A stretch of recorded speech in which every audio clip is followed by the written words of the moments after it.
شفاعته لكل حول من الأهوال مقتحم يا رب بالمصطفى بلغ مقاصدنا واغفر لنا ما بدا يا واسع الكرم اللهم نور قلوبنا بالقرآن وزين أخلاقنا بالقرآن وادخلنا الجنة بالقرآن ونجنا من النار بالقرآن رب اشرح لي صدري ويسر لي أمري واحلل عقدة من لساني يفقهوا قولي۔ اللہ جل جلالہ و عم نوالہ کی حمد و ثنا کے بعد حضور سرور کائنات مفخر موجودات زینت بزم کائنات حامی بے کساں سید سرورہ قائد المرسلین خاتم النبیین احمد مجتبی جناب محمد مصطفیٰ صلی اللہ تعالیٰ علیہ وسلم آپ کے دربار گوہر بار میں ہدیہ درود و سلام عرض کرنے کے بعد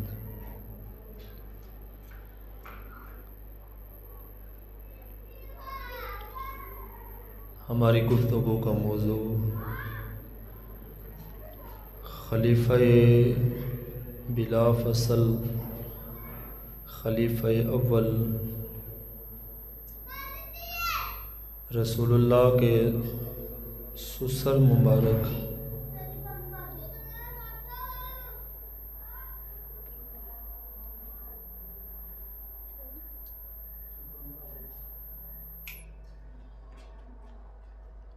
پہلے اسلام لانے والے جن کو قرآن نے السابقون الاولون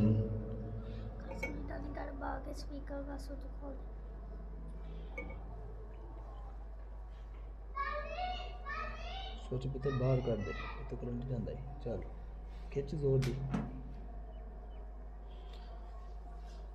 السابقون الاولون پہلے اسلام لانے والے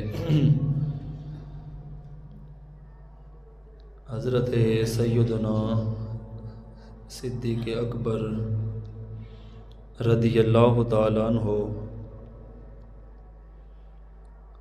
جو خود بھی صحابی تھے،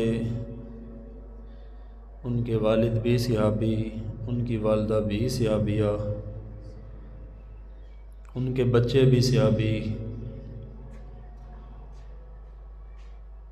حضور صلی اللہ تعالیٰ علیہ وسلم نے یہ شرف حضرت سیدنا صدیق اکبر رضی اللہ تعالیٰ عنہ یہ اللہ رب العزت کا ان پر خاص فضل تھا کہ آج 1450 سال آج بھی جس وقت سیدنا صدیق اکبر رضی اللہ تعالیٰ عنہ آپ کے وصال باکمال کا یہ مہینہ جمادی الثانی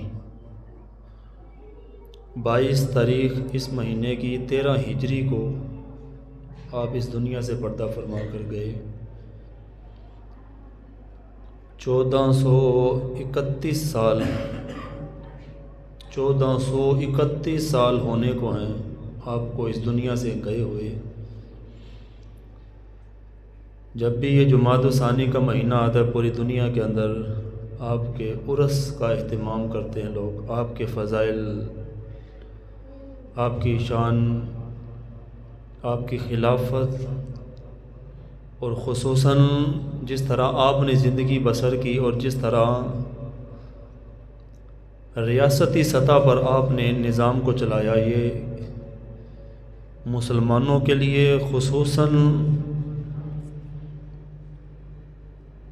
اور غیر مسلم بھی وہ کہ جو آپ کی زندگی سے سبق حاصل کرتے رہے۔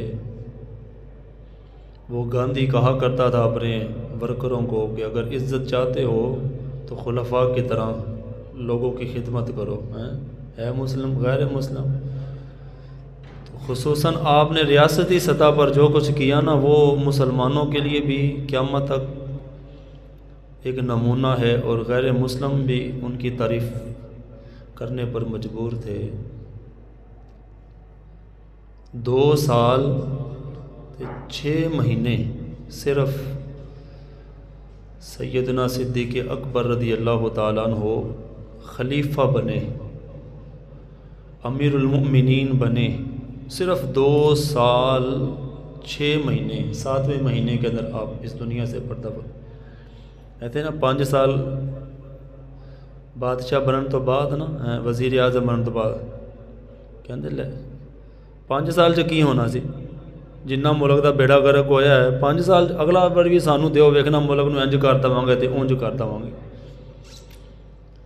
کرنے والا بندہ ہو تو 5 سال کیا 1 سال بھی اس کے لیے کافی ہے۔ اور ہمارے بابا جی کہا کرتے تھے کہ جس وقت حضرت عمر بن عبدالعزیز خلیفہ بنے تھے نا، آپ مسجد سے اپنے گھر کے اندر گئے تھے تو اسلام نافذ ہو چکا تھا۔ بندہ کا پتر کوئی ہوئے تو انی دیر بھی کافی ہوتی، صرف مسجد سے گھر گئے تو اسلام آپ نے نافذ کر دیا تھا، مسجد سے گھر جانے تک یا گھر سے مسجد آنے تک اسلام نافذ کر دیا تھا۔ یہ 5 سال لٹ کے کھا کے کہتے نہیں ایک باری سانو پھر چانس دیو، ساری عوام بھی ماشاءاللہ ہے وہ ایک باری کر کے نا ہر ایک نو چانس ضرور دیندی ہے، وہ کہتے نہیں ایتکی پھر ویکھنا انج کر دے گا تو انج کر دے۔ حضرت ابوبکر صدیق رضی اللہ تعالیٰ عنہ کی زندگی ہمارے لیے ایک نمونہ ہے۔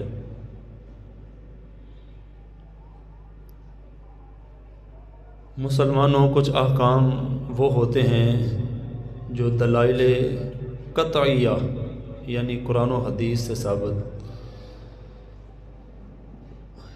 ان کا انکار کرنے والا ہمارے دین میں کافر ہے کہ جو دلائل قطعیہ کا انکار کرے۔ اور کچھ دلائل تو وہ ہوتے ہیں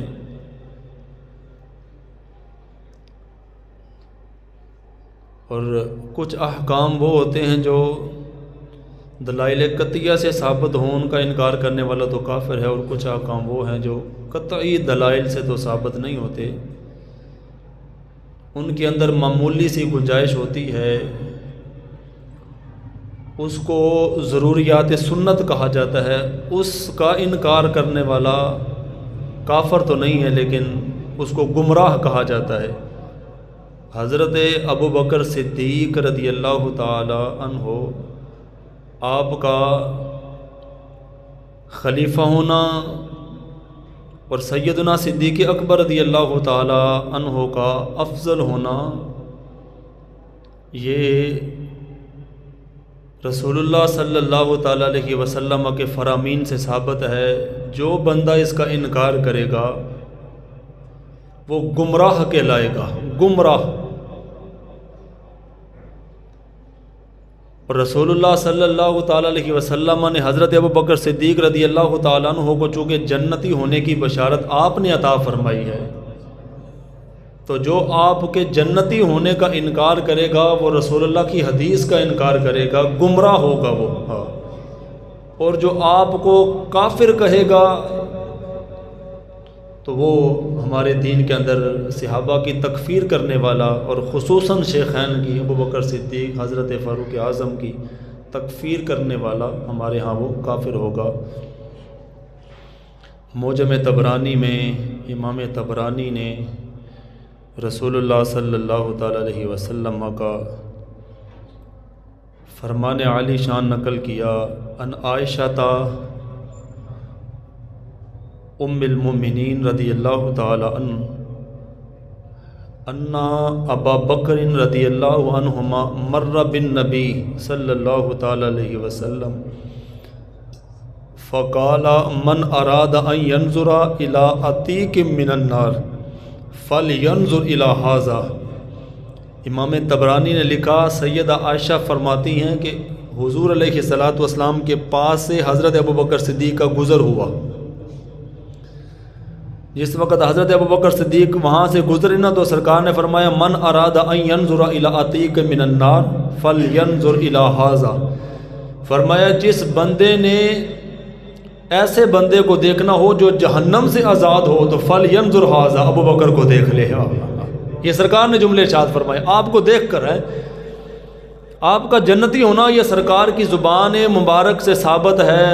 اور بدلے کا زمانہ لاکھ کے قرآن نہ بدلا جائے گا، قول خدا قول محمد فرمان نہ بدلا جائے۔ آج کسی کے کہنے سے ابو بکر صدیق کی جنتی ہونے کے اندر یہ سرکار کہہ کر چلے گئے تو جنتی ہیں بس.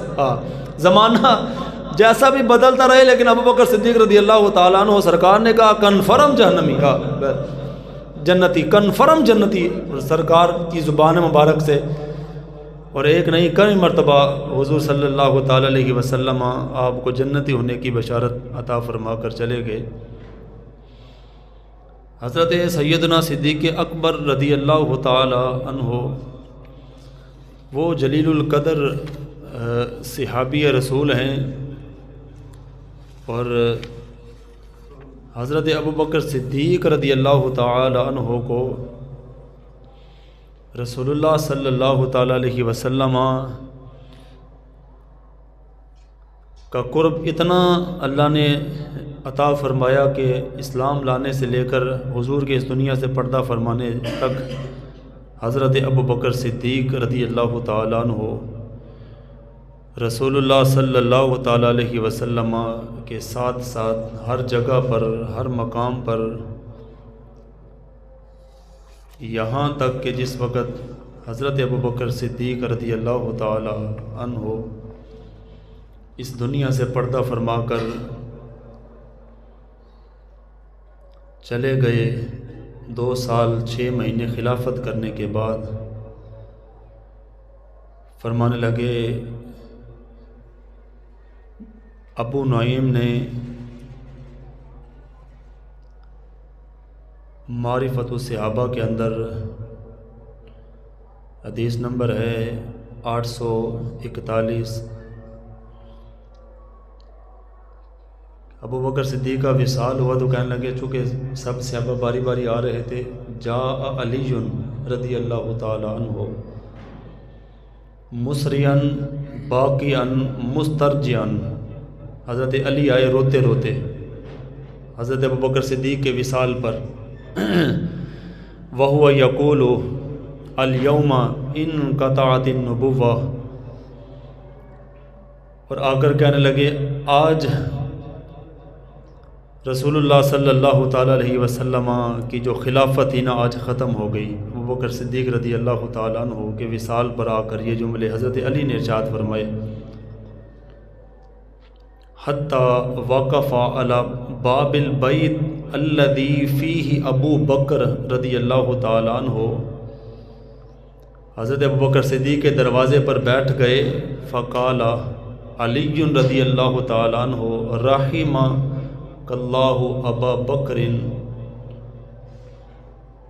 کنت اول القوم اسلاما، کہنے لگے ابو بکر اللہ تجھ پر رحم فرمائے، پہلے پہلے اسلام لانے والوں میں آپ کا شمار ہوتا ہے. حضرت علی المرتضیٰ رضی اللہ تعالی عنہ نے حضرت سیدنا صدیق اکبر رضی اللہ تعالی عنہ آپ کے بارے میں یہ جملے ارشاد فرمائے کہ انقطعت خلافت النبوہ، رسول اللہ صلی اللہ تعالی علیہ وسلم کی خلافت آج ختم ہو گئی ہے. حضرت سیدنا صدیق اکبر رضی اللہ تعالیٰ عنہ جب اس دنیا سے پردہ فرما کر جانے لگے تو یہ صحابہ کی آپس کے اندر وہ محبت تھی کہ جن کو دیکھ کر دل بندے کا باغ باغ ہوتا ہے. آخری وقت کے اندر حضرت سیدنا صدیق اکبر رضی اللہ تعالیٰ عنہ نے حضرت علی المرتضیٰ رضی اللہ تعالیٰ عنہ آپ کو بلایا. تاریخ دمشق کے اندر ابن منصور افریقی نے اور ابن عساکر نے بھی اس کو نقل فرمایا. حضرت علی المرتضیٰ رضی اللہ تعالیٰ عنہ نے حضرت ابو بکر صدیق رضی اللہ تعالیٰ عنہ کے پاس جس وقت آئے نا تو حضرت ابو بکر صدیق رضی اللہ تعالیٰ عنہ کہنے لگے وقال علی یا علی اذا انا مت فغسلنی بالکف الذی غسلت به.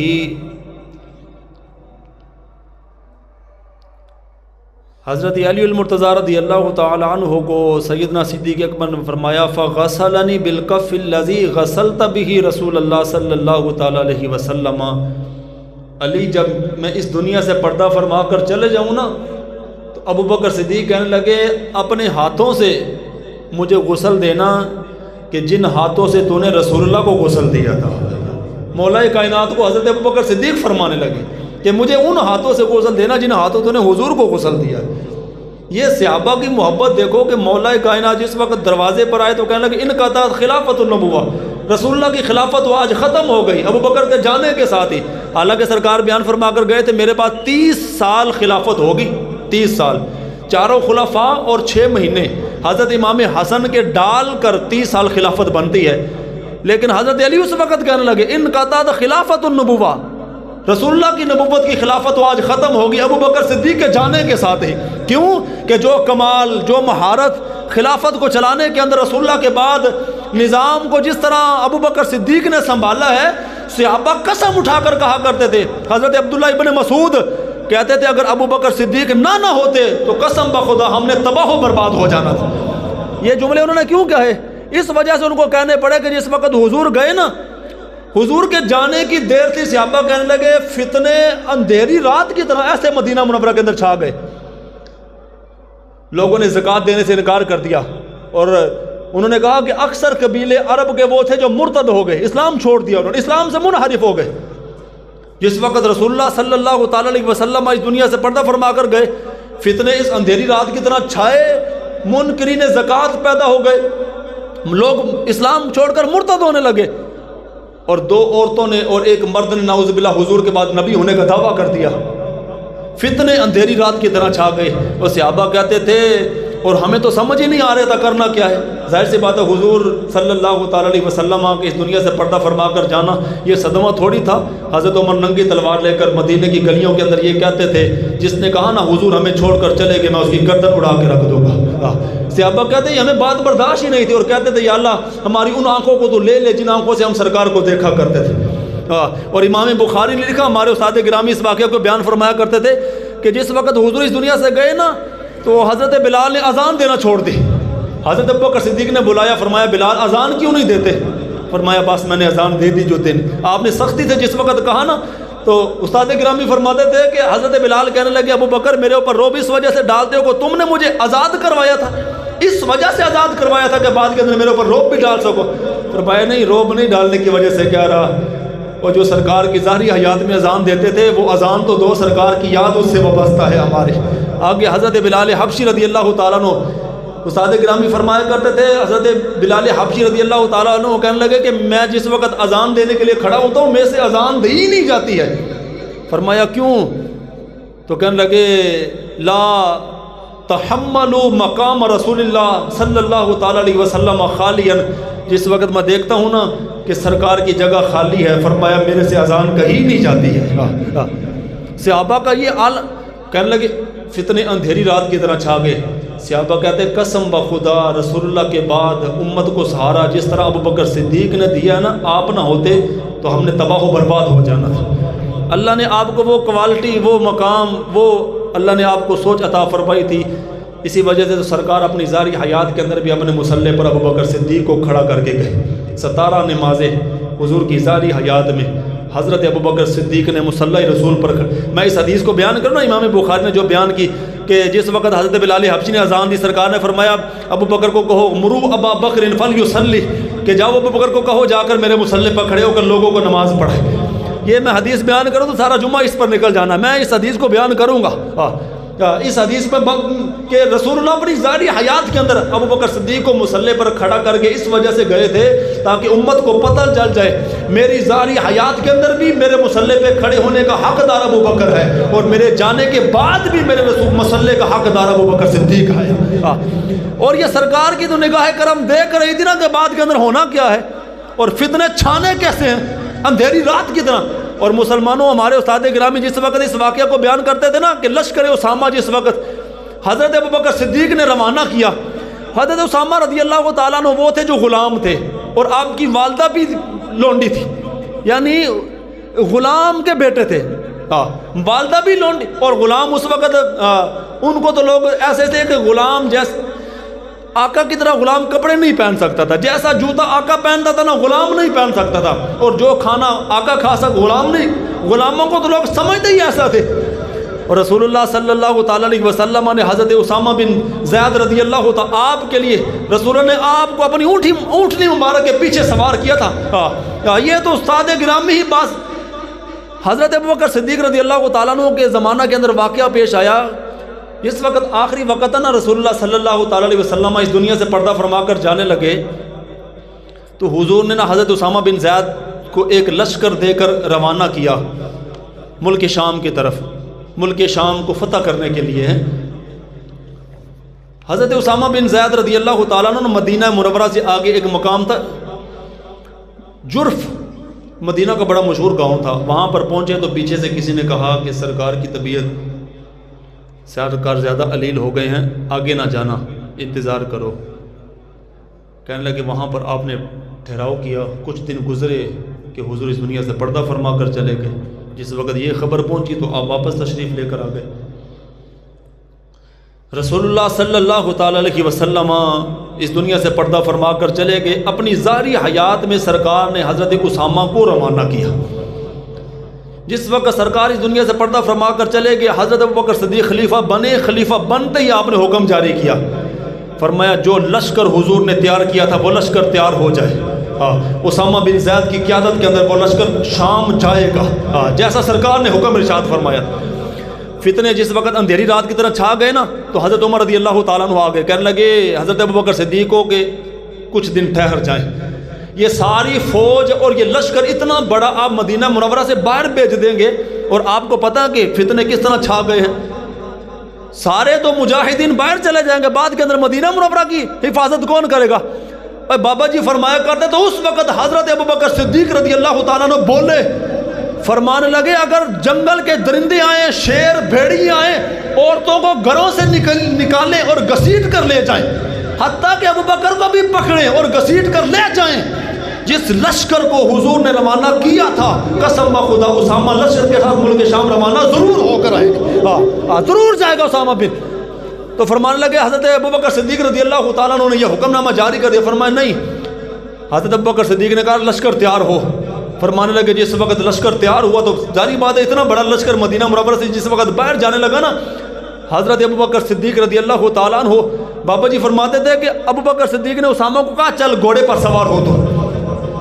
اب ہمارے استاد گرامی فرمایا کرتے تھے کہ یہاں بات عجیب تھی کہ حضرت فاروق اعظم بھی آپ کے ماتحت، چونکہ کمان آپ کو دے دی لشکر کی، خالد بن ولید جیسے بھی آپ کے ماتحت، چونکہ حضور نے اسامہ کو لشکر کی کمان دی تھی۔ ابوبکر صدیق فرمایا جو فیصلہ حضور فرما، ابوبکر کے اندر جرأت نہیں کہ رسول اللہ کے فیصلے کو بدل سکے، اسامہ ہی لشکر کی قیادت کرے گا۔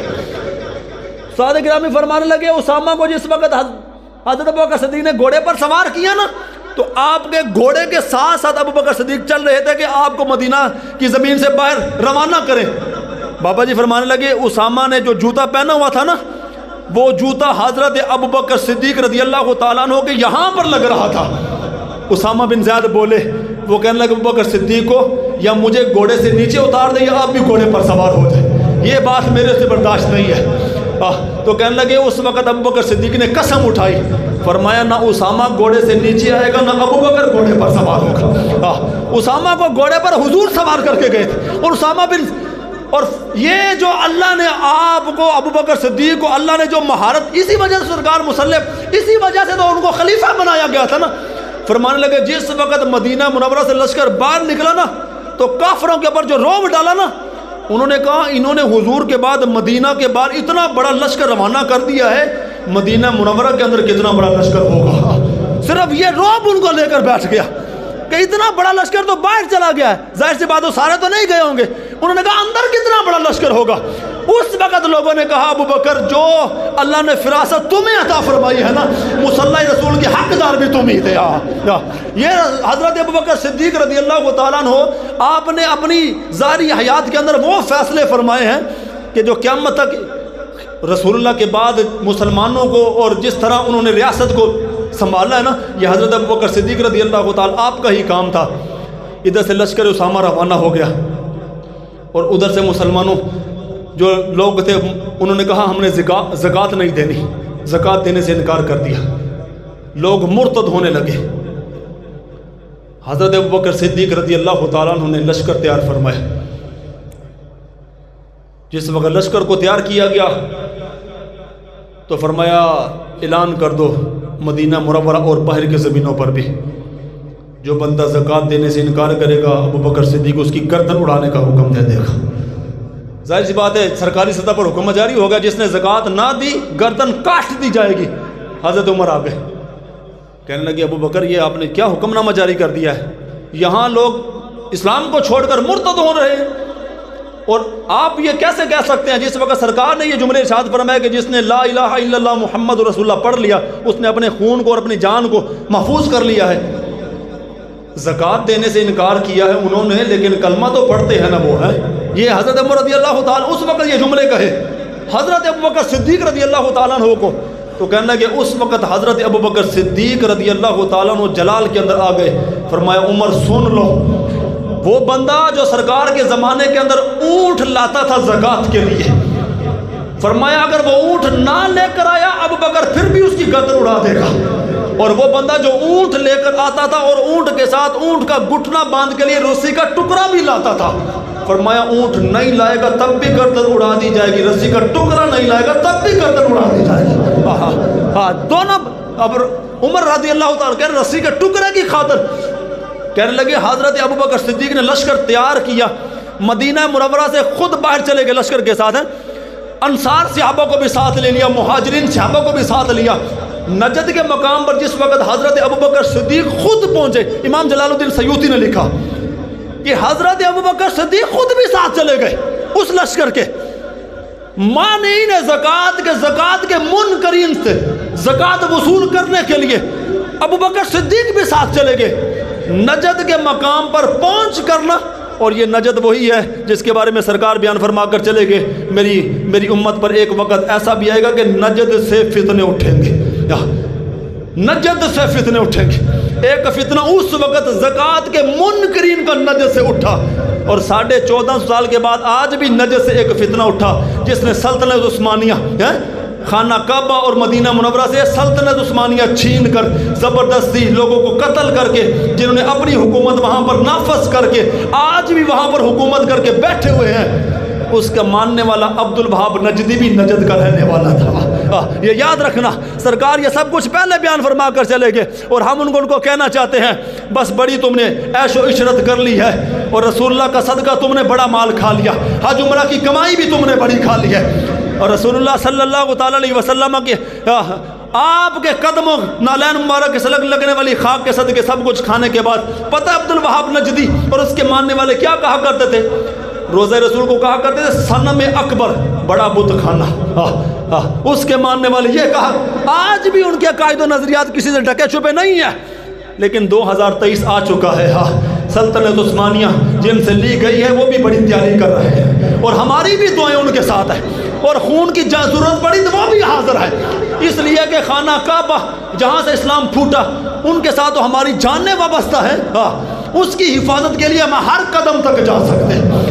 جنہوں نے زبردستی چھینا تھا نا، وہ بندہ بھی رہنے والا نجد کا تھا۔ مانعین زکوٰۃ کے لیے سب سے پہلے جو لشکر لے کر سیدنا صدیق اکبر گئے، نجد کی سرزمین پر گئے نا، تو جو مرتد ہوئے تھے نا، کچھ کے سر اتارے، کچھ کو پکڑ کر قیدی بنایا، اور جو باقی بچ کے تھے انہوں نے کہا نہیں دوبارہ کلمہ پڑھ کے مسلمان ہوتے ہیں۔ اس وقت حضرت عمر بول پڑے کہ اللہ کے ابو بکر جو فراست اللہ نے تمہیں عطا فرمائی ہے نا، یہ تمہارا ہی کام ہے کہ تم نے دوبارہ ریاست کو کیسے سہارا دیا اور کیسے سنبھالا ہے کہ لوگ زکوٰۃ کا انکار کرنے والے مرتد ہو گئے۔ مسلمانوں، یہ بھی حضرت ابوبکر صدیق کا ہی کارنامہ تھا، لشکر اسامہ کو روانہ کرنا اور مانعین زکوٰۃ سے زکوٰۃ وصول کرنا، یہ بھی ابوبکر سے۔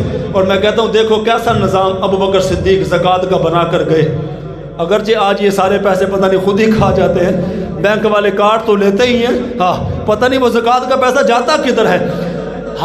ظاہری بات ہے زکوٰۃ وصول کرنا تو یہ قرآن و سنت، اقیموا الصلاۃ وآتوا الزکاۃ، جہاں پر رب نماز کا کہتا ہے وہاں پر زکوٰۃ کا بھی کہتا ہے۔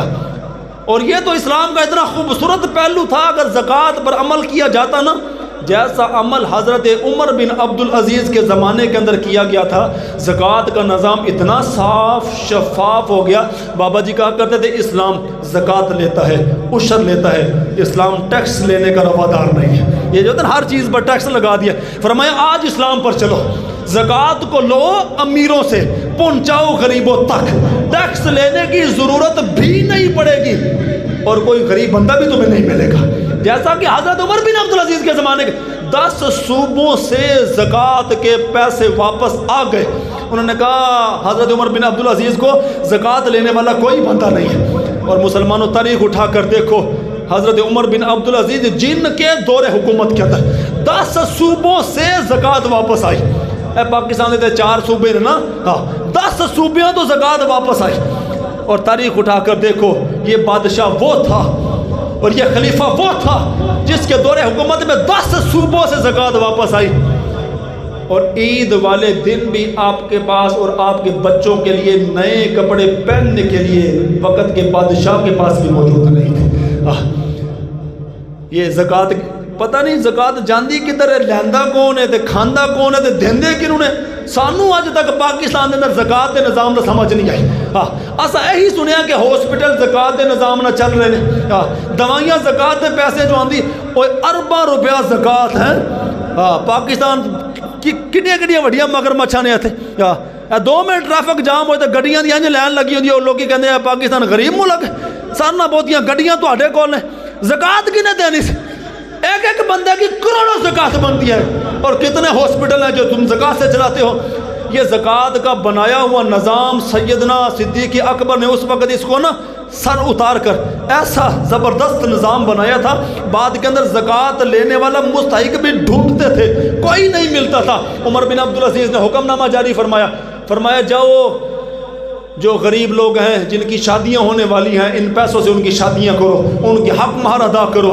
وہ بھی کر دیا گیا. پھر بھی زکوٰۃ کے پیسے بچے. فرمایا لاؤ غیر مسلم کو ڈھونڈ کر لاؤ، ان کو لو، یہ پیسے قرض کے طور پر جاؤ اپنا جا کر کاروبار کرو. جب تمہارے پاس پیسے ہو جائیں واپس لوٹا دینا، اگر نہ ہوئے تو پریشان ہونے کی ضرورت نہیں ہے، جاؤ لے جاؤ پیسے. ایک وقت وہ بھی تھا ہم نے غیر مسلم کو کہا ہم سے پیسے لو اور کاروبار کرو. ہاں جی ایک وقت اے بھی آ گیا ہے جی کوئی ملک جہدے کو اسی پیسے نہ لیتے ہوں یا جہدے پیسے پاکستان نے نہ دینے ہون، رہ گیا کوئی بندہ. وہ وکری گل ہے انہوں نے سانو نہ دیتے ہو لیکن اسی منگن چ کسر کوئی نہیں چھڈی. حالی بھی اسی وہ ڈبا لے کے نا کشکول کدی امریکہ دے دروازے تے ہیں، کدی IMS، کدی چائنا دے کول، کدی برطانیہ دے کول. میں کہنا ہوں ساڈی اینی غیرت مری ہے کہ اسا رسولہ دے گستاخ فرانس دے کولوں بھی پیسے دے. کراچی کے اندر یہ سب کو پتہ ہے کہ فرانس نے ایک باری برکم رقم عمران کے دور حکومت کے اندر ان کو دی تھی کراچی پروجیکٹ کے اوپر. اور میں کہتا ہوں بالکل روز روشن کی طرح اس کے ثبوت واضح ہیں. وہ سارا ضمیر دے اتنا مر چکیا کہ جنہوں نے سرکاری سطح دے سرکار دی توہین کی تھی انہوں کو بھی پیسے لے. ایک وقت وہ بھی تھا، کیوں کہ زکوٰۃ کا نظام بڑا اچھا تھا. ایک وقت یہ بھی آ گیا ہے کہ زکوٰۃ آج بھی لی جاتی ہے لیکن لے کر پتہ نہیں دی کن کو جاتی ہے، کھاتا کون ہے، کہاں جاتی ہے، کوئی پتہ کوئی نہیں ہے. اور میں کہنا چاہتا ہوں ہے کوئی بندہ آج بھی ریاست مدینہ کا دعویٰ کرنے والا جو حضرت ابوبکر صدیق کی طرح ہے ایکشن لے. انہوں نے تو مانعین زکوٰۃ کے خلاف لیا تھا، تم ان سود والوں کے خلاف ہی لے لو ایکشن. اتنے تے ہر گلی محلے چ سود وکی تے سود کھت ہر بندہ ہی جیب چ سود پائی. یہاں دیکھو سود ہے، بینک بھی سود بانٹ رہے ہیں، انشورنس کمپنیاں بھی سود بانٹ رہی ہیں، بیمہ پالیسی والے بھی دھڑا دھڑ سود دیے جا رہے ہیں. اور جائز کیش والے بھی کہتے ہیں یہ لو تم، ایزی پیسے والے بھی تمہیں کہتے ہیں لو. اور پرانے نوٹ دے کر نئے نوٹ لینے والے بھی تمہیں سود دے رہے ہیں. اور آپس کے اندر گاڑیوں کی تبادلی یہ بھی تمہیں سود کھلائے جا رہی ہے. اور دیکھو یہ تمہارا اسلام کہتا ہے. اور سرکار نے فرمایا سود کے 70 درجے ہیں، 70 گناہ ہیں. سب سے ہلکا گناہ یہ ہے کہ کوئی 70 مرتبہ ماں سے زنا کرے، وہ بھی کم ہوگا، سود اس سے بھی بڑا جرم ہے. میں کہتا ہوں تم بھی تو کوئی ایکشن لو تلوار کے زور پر. تم نے مدینے کی ریاست کا نعرہ لگایا ہے، آپ نے تو منکرین مانعین زکوٰۃ کے خلاف ایکشن لیا، پھر زکوٰۃ کا نظام ایسے صحیح کیا اور تم سود کے خلاف لے لو. یہ ہم پہلے بھی کئی مرتبہ اس ٹاپک کو چھیڑ چکے ہیں، وقت کبھی ملا تو پھر چھیڑیں گے. یہ جو پیسوں کی کاپی دے کر 1200 روپیہ دینے کے بعد 1000 روپیہ واپس ملتا ہے، سیدھا سیدھا سود ہے۔ ہاں جی، نویں نوٹاں دی کاپی ہر ویاہ دے ہر بندہ لین چلا جاتا ہے اتنے، سیدھا سیدھا سود ہے۔ 1200 دے کے جنہیں 1000 لیتا، 70 موٹر سائیکل پرانی دے کے نویں کسے کو لئی، نہ 10-20 ہزار روپیہ بھی دیتا، سیدھا سیدھا سود ہے۔ 2 موبائل ایک کمپنی دے، ایک پرانا سی ایک نواں سی، پرانا موبائل اسی کمپنی کا دیکھ کر اسی کمپنی کا نیا موبائل لیا، ساتھ اگر کسی نے 1 روپیہ بھی دیا، تمہارا اسلام کہتا ہے سیدھا سیدھا سود ہے۔ ہے کوئی بندہ جو بچا ہوا سود سے، جو سود نہ کھاتا ہو؟ جائز کیش اکاؤنٹ بنانے کے بعد جو روزانہ کے فری منٹ استعمال کرنے والوں، پتہ ہے تمہیں سیدھا سیدھا سود ہے۔ 1000 روپیہ ان کو دیکھ کر روزانہ کے منٹ، ہے کوئی بندہ جو بچا ہو سود نہ کھاتا ہو؟ تم نے کیا کہا کہ بینکوں والوں کے بارے میں سرکار یہ جملے ارشاد فرما کر چلے گئے، اور صرف بیمہ پالیسی والے انشورنس والوں کے بارے میں ہر وہ بندہ جو سود کھاتا ہے اس کے بارے میں سرکار نے کہا تھا 70 مرتبہ ماں سے زنا کرنا وہ بھی جرم کم ہوگا، سود اس سے بھی بڑا جرم ہے، اور یہ ہلکا گناہ ہے سود کا۔ احل اللہ البیع وحرم الربا، اللہ نے بیع کو حلال کہا ہے، سود کو اللہ نے حرام کہا ہے۔ سرکار یہ جملے ارشاد فرما کر چلے گئے، 2 ہم جنس چیزوں کو جس وقت آپس کے اندر ایکسچینج کیا جائے گا، فرمایا زیادتی بھی سود ہے اور ادھار بھی سود ہوگا۔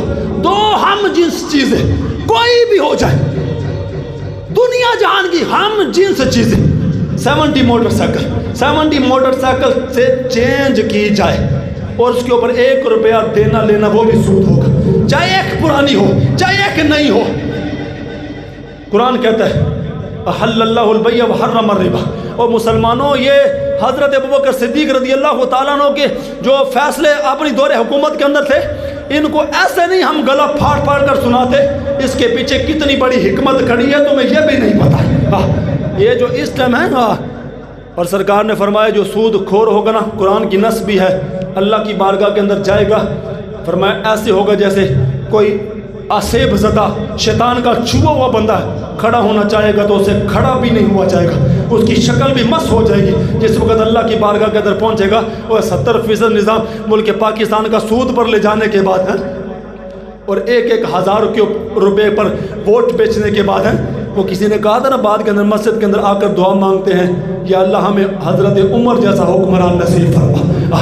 کھاتا سود، بیچے ووٹ، اور شرابی اور زانیوں کی حمایت کی، ان کے نعرے لگائے، بعد کے اندر مسجد کے اندر آ کر کہتے ہیں یا اللہ ہمیں حضرت عمر جیسا حکمران نصیب فرما۔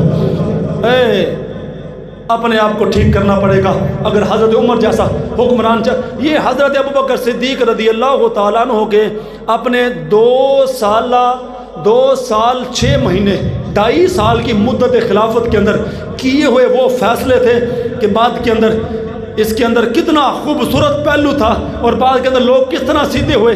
مسلمانوں، حضرت ابوبکر صدیق نے لشکر اسامہ کو روانہ کیا، مانعین زکوٰۃ سے تلوار کے زور پر زکوٰۃ وصول کی، اور امام دار قطنی نے لکھا بعد کے اندر حضرت ابوبکر صدیق نے یہ فرمان بھی جاری کیا، فرمایا اگر 5 ان احکامات میں سے کسی بندے نے کسی ایک کی بھی خلاف ورزی کی، فرمایا ہم اس کی بھی گردن اڑا کے رکھ دیں گے۔ 5 احکام کیا تھے؟ کلمہ طیبہ، اللہ اور اس کے رسول پر ایمان رکھنا، اور اس کے بعد نماز، زکوٰۃ، روزہ، حج، جو ہمارے اسلام کے ارکان ہیں۔ اس مانعین زکوٰۃ کو سیدھا کرنے کے بعد آپ نے سرکاری سطح پر یہ فرمان جاری کیا، اگر کسی بندے نے ان 5 میں سے کسی ایک کی بھی خلاف ورزی کی، فرمایا جو سلوک ان کے ساتھ کیے نا تمہارے ساتھ بھی وہی سلوک کیا جائے گا۔ سارے بندے دے پتر بنے، نمازی بھی بن گئے، زکوٰۃ بھی دینے لگ گئے، اور جو مرتد ہوئے تھے دوبارہ کلمہ پڑھ کے ادارہ اسلام کے اندر بھی داخل ہونے لگے۔ یہ حضرت ابوبکر صدیق رضی اللہ تعالیٰ عنہ آپ کے وہ فیصلے تھے۔ مسلمانوں، اس طرح خلافت جس وقت چلتی رہی نا، وہ جو 2 عورتیں اور 1 مرد نے رسول اللہ کی ظاہری حیات کے بعد نعوذ باللہ نبوت کا جھوٹا دعویٰ کیا تھا، ظاہر سی بات ہے سرکار اپنی ظاہری حیات کے اندر یہ بات ارشاد فرما کر چلے گئے، فرمایا میرے بعد قیامت تک 30 کذابون، 30 لوگ ایسے آئیں گے جو جھوٹا نبوت کا دعویٰ کریں گے، نبی ہونے کا دعویٰ کریں گے۔ 30 لوگ کچھ آ چکے ہیں اور ہمارے دور حکومت کا کہ مرزا قادیانی اور اس کے ماننے والے ہیں، اور قیامت تک 30 فرمایا سلاسونا کذابون، سارے جھوٹے ہونے، سارے جھوٹے ہوں۔ ایک وہ بندہ جس نے سیدنا صدیق اکبر رضی اللہ تعالیٰ عنہ آپ کے دور خلافت کے اندر جس وقت اس نے نبوت کا دعویٰ کیا نا، حضرت ابوبکر صدیق رضی اللہ تعالیٰ عنہ نے ایک لشکر تیار کیا۔ پہلے لشکر اسامہ کو روانہ کیا، پھر لوگوں کو لے کر خود نجد کے مقام پر چلے